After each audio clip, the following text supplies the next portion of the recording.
3 weeks of storms in California have caused at least 20 deaths, severe flooding and several $100 million of damage, but water resources experts are pointing out that all the rain and snow is driving up levels in the state's drought-stricken reservoirs.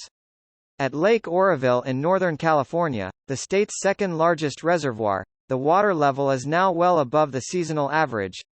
Oroville was at 707.01 feet above sea level at the start of the year, according to the lake's online database. In just over 3 weeks, the water level has risen by more than 90 feet. On January 25, it was at 801.55 feet above sea level.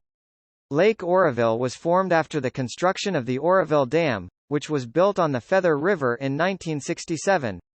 The reservoir has a full capacity of 3,537,577 acre-feet and provides water to millions of people and thousands of acres of farmland.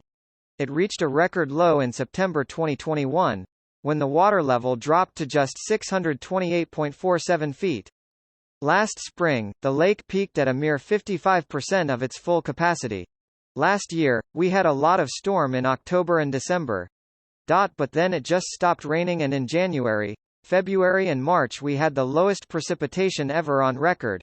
Ernest Conant, regional director of the California branch of the U.S. Bureau for Reclamation, told.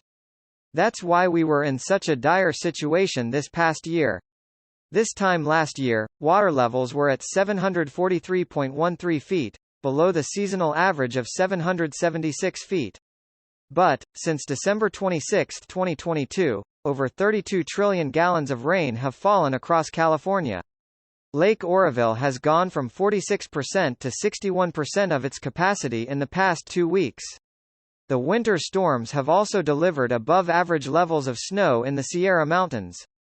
As of January 20, snowpack in the Sierra Nevada mountains was at 240% of the average for this time of year.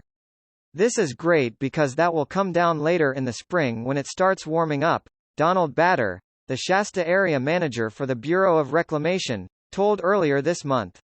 So, we can anticipate that and add that to our storage volumes, because we know we've got that extra storage sitting up there in the mountains. There's a tremendous amount of snow this year, so that's very encouraging.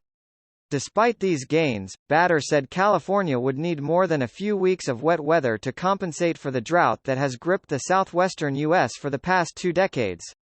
Right now, we're just really hoping the rains continue because we've seen it too many times where they just shut off, he said.